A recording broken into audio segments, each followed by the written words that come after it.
साला हरामखोर, साले काम चोर, इसे किस बात के लेता है? सोने के? आज मैं तन्ने तब तक मारूंगा जब तक थारे बदन से खून और आंखों से नींद दूर ना हो जाए।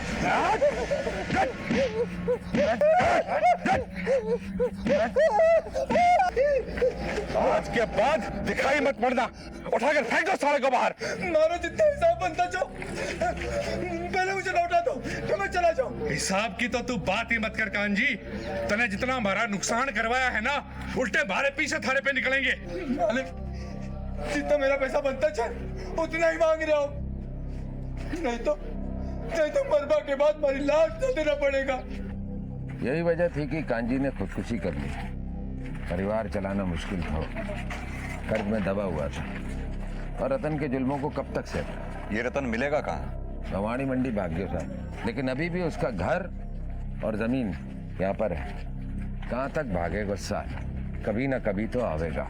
और जब तक रतन खुद आकर के पैसे मतलब मोहताड़ा नहीं देता, तब तक लाश ऐसी टंगी रहेगी पेड़ पे। ये तो हमारे गांव का रिवाज है। एक रिवाज हमारा भी, हम भी गलत काम करने वाले को ऐसे ही लटकाते हैं फांसी पे।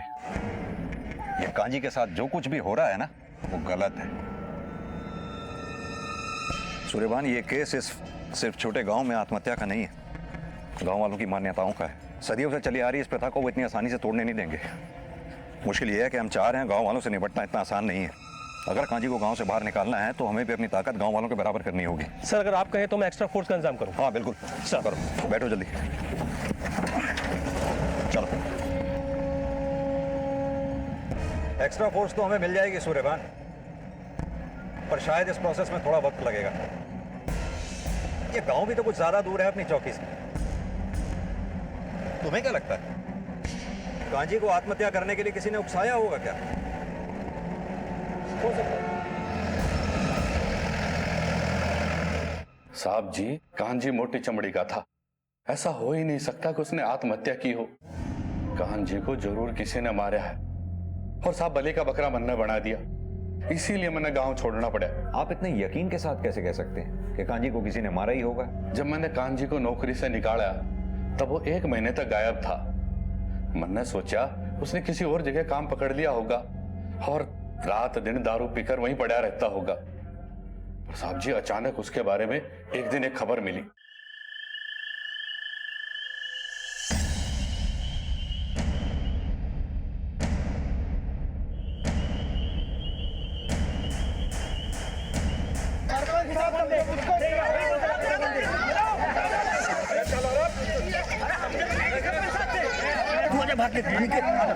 क्या बात है सरपंच जी, यूं हमारे घर के आगे इतनी भीड़ क्यों लगा रखी है? हम लोग यहाँ पर कांजी की मौत का मोहताना वसूलने आए थे। सारी हैसियत के हिसाब से ज्यादा ना है, सिर्फ 11 लाख रुपए। मारे से किस बात का मोहताना? ना यो कांजी हमारे यहाँ काम करे था और ना इसके लाश हमारी जमीन से मिली है। अरे क्यों झूठ बोले से रतन, मन्ने अच्छे तरीके से मालूम है कि कांजी तारे खेतों में 1 महीने पहले काम करता था, और जिस दिन तूने उसको मार पीट के निकाला उस दिन से वो गायब है। तन्ने मार दिया कांजी को रतन, तारी मार की वजह से उसने आत्महत्या कर ली, और उसने जो कुछ भी कहा था तन से वो मन्ने अच्छे से मालूम। और तू ही मौत का जिम्मेदार है कांजी का, और 11 लाख रुपए तन्ने ही देने पड़ेंगे रतन। मैं 1 रुपये को नहीं दूं। थे कान खोल के सुन दो सरपंच जी, कान जी को एक भी पीसो मारे ऊपर कौन नहीं निकले, बात खत्म। साहब जी, एक बोरी में खुद को बांध के फिर एक पेड़ से लटक कर कौन मरता है? और जहां कान जी की लाश मिली वहां उसकी लाश 1 दिन पहले तक क्यों नहीं थी? और अगर उसी दिन वो लाश उस पेड़ तक पहुंची तो कान जी 1 महीने तक कहां था? साहब जी, ये 100% मर्डर है। ये लोग मुझे फंसाकर हमारा रुपया लूटना चाहते हैं, और ये रुपया 4 लोगों में बटेगा, पंचायत, कांजी की घरवाली और उसके 2 भाइयों में। साहब जी, हो ना हो इनमें से ही मारा किसी ने कांजी को। रतन के बयान ने इस केस को एक नया मोड़ दे दिया, क्योंकि मुआवजे की रकम हत्या का प्रमुख कारण लग रहा था। इसलिए उस रकम के जितने भी दावेदार थे, पुलिस ने उन सब की छानबीन शुरू कर दी। साहब, ये सब पन्ना के कारण हुआ है। मेरा बेटा कांजी पन्ना को बहुत प्यार करता था, पर शायद ये सब पन्ना के लिए काफी नहीं था। अगर वो भी चाहती तो क्या अपने पति को 18 महीने तक एक झाड़ से लटका रहने देती?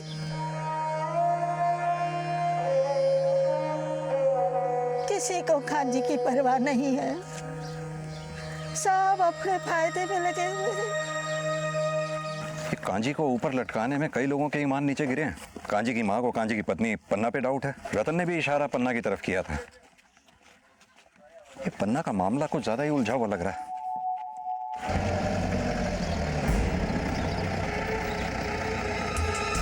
कांजी शराबी था साहब, पीने के बाद वो क्या करेगा इस बात का कोनो भरोसा ना था। हो सकता है शराब पीकर खुद ही लटक गया हो पेड़ से। एक आदमी ने खुद को बोरी में डालकर पेड़ से लटका लिया और सुसाइड कर लिया। ये जितने भी लोग इस फालतू के लॉजिक को सच बता रहे हैं, सब के सब झूठ बोल रहे हैं। इन पर नजर रखो सूर्यभान, हम इनमें से किसी पर भी भरोसा नहीं कर सकते। सर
जी साहब, कांजी की पत्नी पन्ना और उसके बहनोई सिया राम में कुछ ना कुछ गड़बड़ है। जी साहब, मैंने अपनी आंखों से देखा है। ठीक है,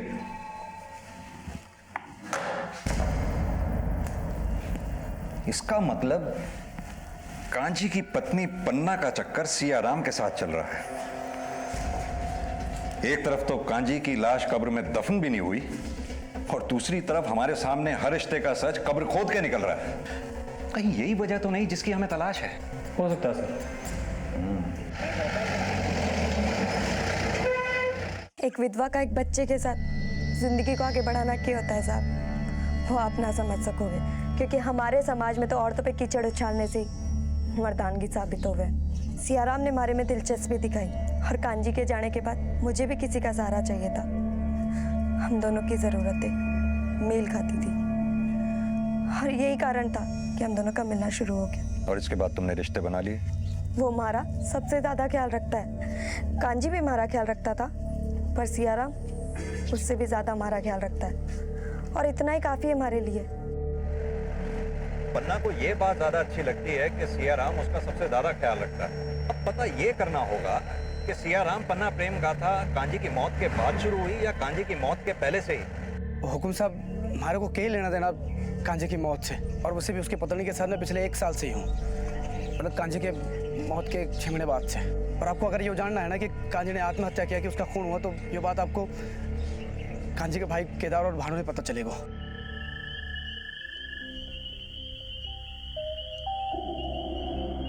क्योंकि लाश सबसे पहले उन्होंने देखी हो और उन्होंने बोलिया गांव वालों ने कि कांजी ने आत्महत्या कर लियो। हाँ साहब, सबसे पहले भानु और केदार ने देखा था, उन लोगों ने फिर हम सबको बताया, फिर हम लोग लाश लेकर रतन के घर गए मौताना मांगने। भानु और केदार दोनों के ऊपर बहुत कर्ज है साहब। कांजी 19 था तो ये दोनों भाई 20।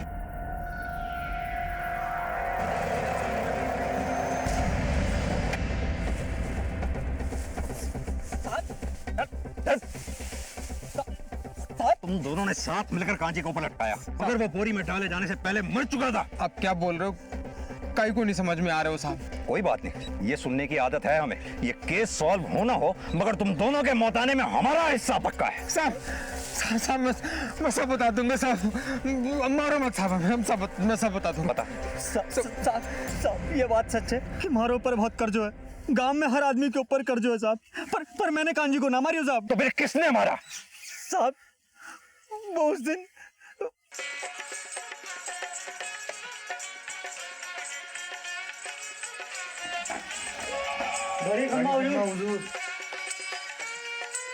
कांजी को 3 दिन से कोई पता ना है। तमाया बात करके गए थे। तमाय बताओ सरपंच जी। तारा भाई मिल जावे को, पहले हमारे साथ चलो, हमारे कुआं ने साफ करके आओ। चलो चलो सरपंच। ठीक चलो।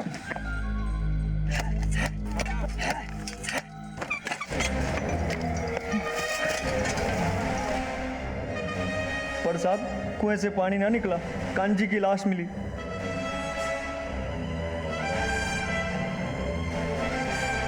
सरपंच ने हमें कहा कि ये लाश हमारी सारी मुसीबतों ने ख़त्म कर सके है। हमें भी लग गया कि शायद हमारी किस्मत को इसी लाश की तलाश थी। मुताना के पैसे से सारे कर्ज दूर हो जाते साहब। हमने कांजी की लाश को एक बोरी में डाल दियो और रात में उस पेड़ के पास ले जाके हमने उस पेड़ से लटका दियो साहब। सूर्यभान, लाश सरपंच के कुएं के पास मिली। हो सकता है पहले सरपंच ने कांजी को मारा और फिर अपने कुएं के आसपास दफना दिया, और फिर इन दोनों भाइयों को उसने जानबूझकर कुएं की सफाई के लिए बुलाया, और जब सफाई के दौरान इन दोनों को कांजी की लाश मिली तो उसने इन्हें अपने प्लान में शामिल कर लिया। पर कांजी और सरपंच में कनेक्शन क्या हो सकता है? हमारे प्राइम सस्पेक्ट थे सरपंच, ये 2 भाई और कांजी की पत्नी पन्ना। बाकी सबका तो पता चल गया, बची पन्ना। तो चलो अब पन्ना के भी पन्ने खोल डालते हैं। चलिए, हमने पिछले 2 साल के सारे गड़े मुर्दे उखाड़ डाले। कांजी की लाश भी हमें सरपंच के कुएं में दबी मिली, जिसे बोरी में डालकर आत्महत्या का रूप दे दिया गया। देखो पन्ना, देर सवेर हमें सारी बातें पता चल ही जाएंगी, इसलिए अगर कुछ छुपा रही हो अभी भी वक्त है। कांजी की जिंदगी सिर्फ 2 ही चीजों पे चलती थी साहब, पहला दारू, दूसरा कर्ज।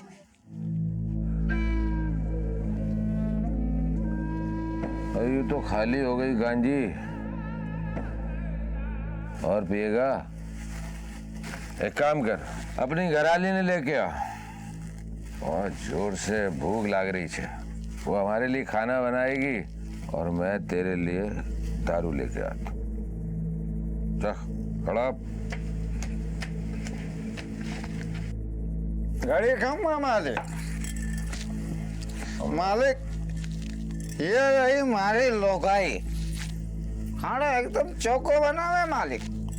वो तो हम इससे बनवा ही लेंगे, हमारे को जो बनवाना है। तू ये दारू पी पी। मैं इसको रसोई दिखा के आता हूँ। चल।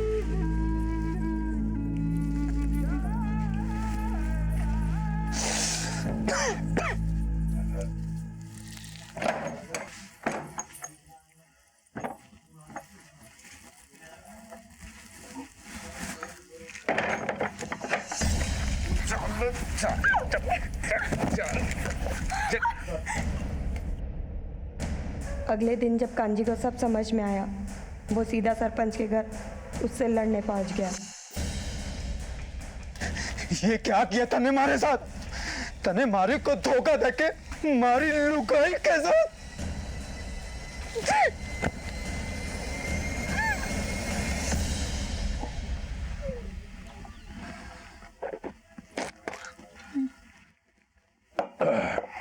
देख, अरे तारे को बोला तो था कि मन्ना भूख लगी है, और ऐसे वक्त पे किस चीज की भूख लग सकती है बता? अरे शराब के बाद शबाब की भूख होती है, ये भी बताना पड़ेगा क्या? चल खड़ा हो, खड़ा। बैठ बैठ। हाँ, इधर देख। अरे इधर देख, मारे 2 लाख रुपए तारे पास है। मन्ने मांगे के? नहीं ना। मन्ने भूख होती है शबाब की, तुम्हारी भूख शांत कर, मैं तारी भूख शांत करूंगा। बहुत अच्छा सौदा बता रहा हूं। चल, ये ले 20 रुपए और ये ले दारू। अरे रख ले, चल। कांजी मेरी फिक्र करता था साहब, हमारे से प्यार भी बहुत करता था, पर कभी कभी ये नशा प्यार, रिश्ते, इंसानियत इन सबको खोखला कर देते हैं। कांजी नशे में डूबता जा रहा था। सरपंच ने उसकी कमजोरी पकड़ के उसे शांत कर दिया था। सरपंच रोज आता था और वो रोज मेरे साथ।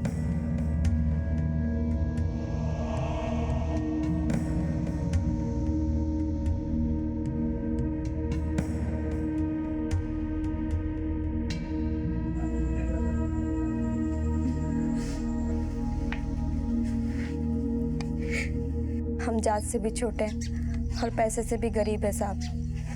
कई महीनों तक ऐसा चलता रहा, पर जिस दिन कांजी गायब हुआ उसके ठीक 2 दिन पहले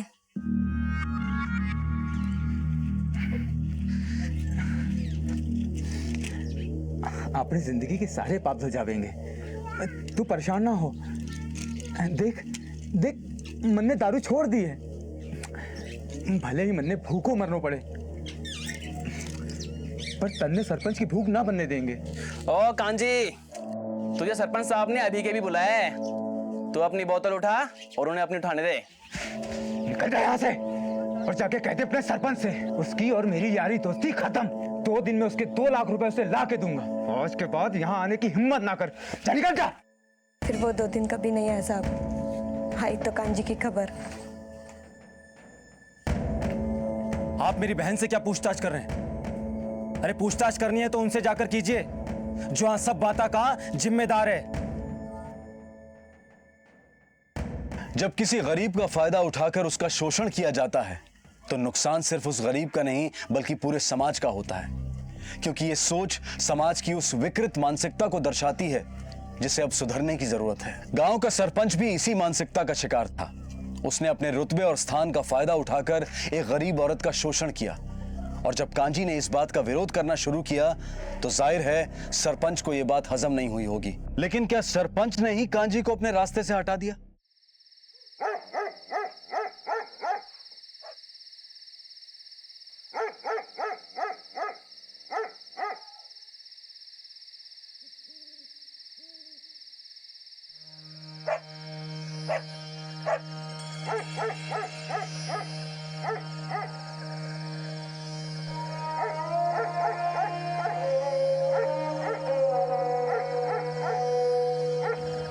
काजी बेटा, लालच के आगे सारा रिश्ता मर गया है। सब अपना चक्कर में पड़ गया है। एक मरिया हुआ आदमी को तमाशा बना रही है। पर तू चिंता मत करे बेटा, मैं हूं ना, थारी माँ। मैं तन्ने आजाद करवा के जरूर रहूंगी, तू चिंता मत कर तू।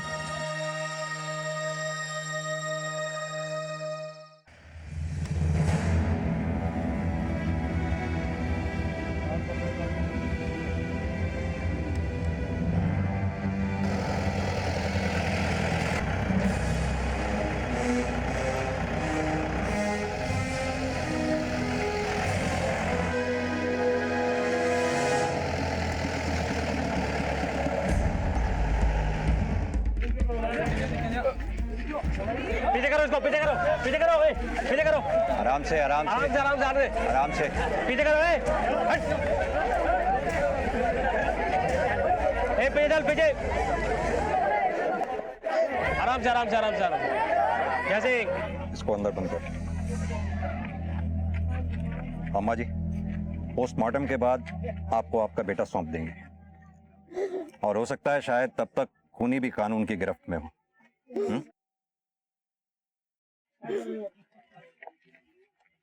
कानून के हाथ तुम्हारे खोखले रिवाजों से ज्यादा मजबूत होते हैं सरपंच। सूर्यभान, सरपंच के लिए पंचायत बैठाओ, उठा के ले जाओ इसे। हमें गड़े मुर्दे उखाड़ने के लिए कुएं की जरूरत नहीं पड़ती है सरपंच। ले जाइए। चलो।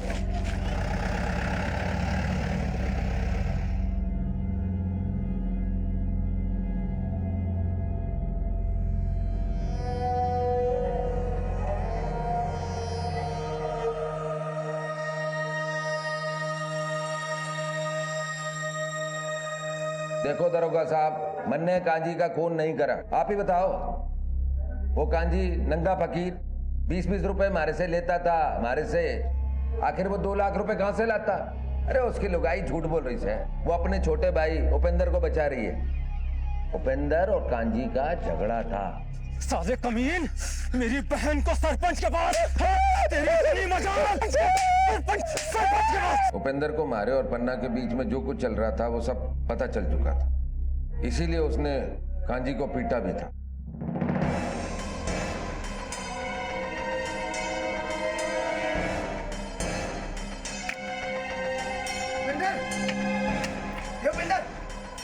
अबे साढ़ू तू पत्तों घेरो यहाँ पे, मुझे सर को सारे गांव में ढूंढने से भाग दो, लठ मारी चलेंगे। अबे तक क्या लग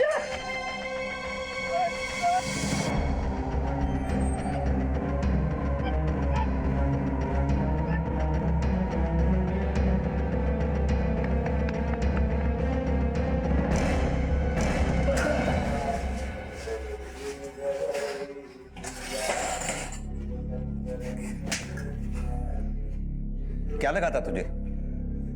हमसे बच के भाग जाएगा? मैंने नहीं मारा साहब। अरे कांजी को मारकर क्या मैं अपनी बहन को विधवा बनाना चाहूंगा? ना। हाँ, मेरा खून जरूर खोला था जब मैंने अपनी बहन और सरपंच के बारे में सुना, लेकिन मुझे पता था कि मेरे चाल लेने से कुछ भी नहीं होगा। मेरी बहन एक दलदल में फंस चुकी थी सिर्फ कांजी की वजह से, इसलिए मैंने उससे बात करना बंद कर दिया। गायब होने के ठीक 2 दिन पहले कांजी मेरे पास आया। मन ने दारू छोड़ दी उपेंद्र, मेरा भरोसा कर। भूखों मर जाऊंगा लेकिन कभी शराब को हाथ न लगाऊंगा। मन ने कसम खाई है, 2 दिन में 2 लाख रुपए का इंतजाम हो जाएगा। मैं जाके सरपंच को लौटा दूंगा। पन्ना को वहां जाने की कोई जरूरत नहीं। भरोसा कर मुझ पे, विश्वास कर मुझ पे। फिर वो गायब हो गए और फिर एक दिन पेड़ से उसकी लाश लटकी हुई मिली। हमने लगा कि उसने जानबूझकर खुदकुशी की है ताकि मोताने से मिले पैसों से मेरी बहन की जिंदगी ठीक हो जाए।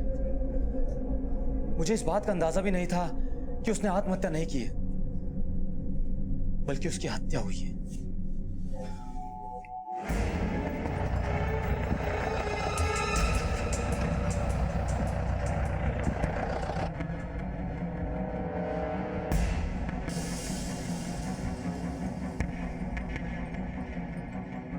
सूर्यवान, हो सकता है कांजी यहाँ किसी से 2 लाख रुपए लेने आया हो और उसे मार दिया गया हो सकता है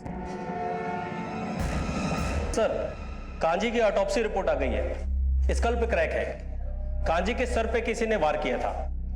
मर्डर वेपन भारी या नोकीली चीज, हथौड़ी या उसके जैसे कोई और चीज सर। एक काम करो, कांजी के आगे पीछे ऊपर नीचे जितने भी लोग उसके साथ जुड़े हुए हैं सभी के घर में छापे मारो। इन्हीं में से किसी के घर में से मर्डर वेपन हाथ लगेगा और मर्डर वेपन हाथ लगते ही हमारे सारे सवालों के जवाब मिल जाएंगे। एक बात और, कांजी की जिस दिन मौत हुई उससे जुड़े सभी लोगों के कॉल डिटेल्स चेक करो।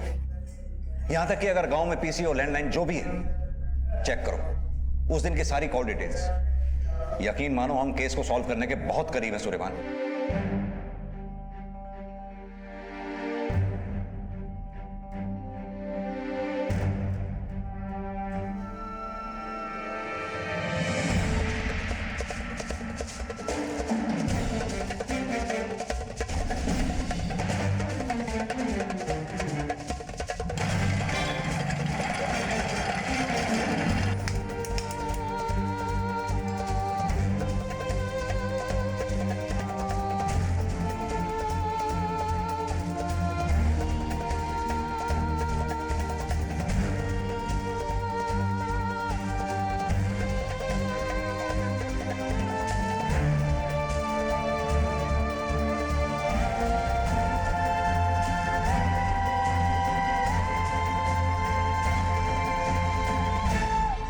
सियाराम, खैर मनाइयो कि इन हथौड़ी और कुल्हाड़ी पर कांजी के खून के निशान ना निकले, वरना वो तो मरने के बाद लटका था, तुझे जीते जी लटका दूंगा।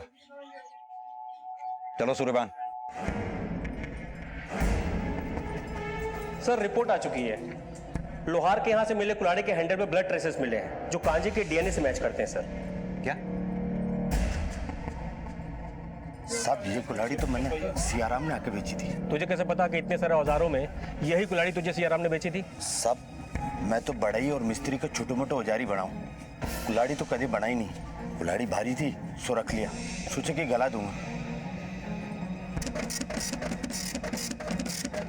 सर, कॉल रिकॉर्ड्स आ चुकी हैं। हत्या के दिन कांजी और सियाराम के बीच बातचीत हुई थी और ठीक उसी रात सियाराम को मोबाइल लोकेशन उसी जगह पे एक्टिव था, कुएं के पास, और लोहार के पास से मिली कुल्हाड़ी भी सियाराम की ही है सर। इसका मतलब सियाराम ने ही कांजी को मारा है। इतने दिन से इधर उधर दौड़ा रहा है, हमें बेवकूफ समझता है क्या? ये तू ज्यादा चालाक है। बोल दूं साहब, सब बोलूंगा। मैंने मारियो कांजी को साहब, मैंने मारियो कांजी को।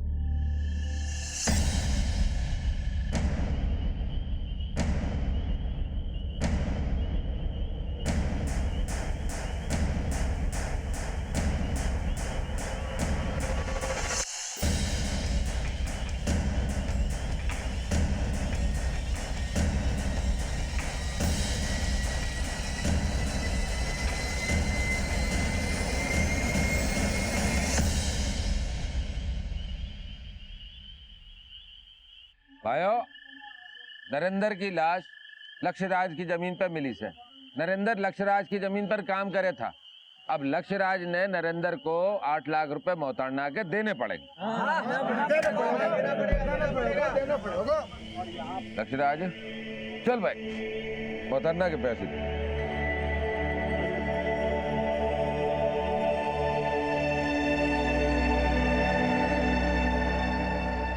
देख, मैंने सब पता है सियाराम, तूने खुद ही मारा है नरेंद्र ने, ताकि उसकी मौत का मोहताड़ा वसूल सके। जंगल के पास देखा मैंने तने, लच्छाराम की जमीन के पास अपने भाई को ठिकाने लगाते हुए। देख कांजी, मैं तारा जीजा हूँ यार, क्यों फंसाना चाहता तुम्हारे? जीजा है इसीलिए अभी तो कुछ नहीं बोला और चुप रहा। हे चेता रकम हमारे से बोल। मोहताड़ा की रकम में से 2 लाख रुपए। और वैसे तू घणो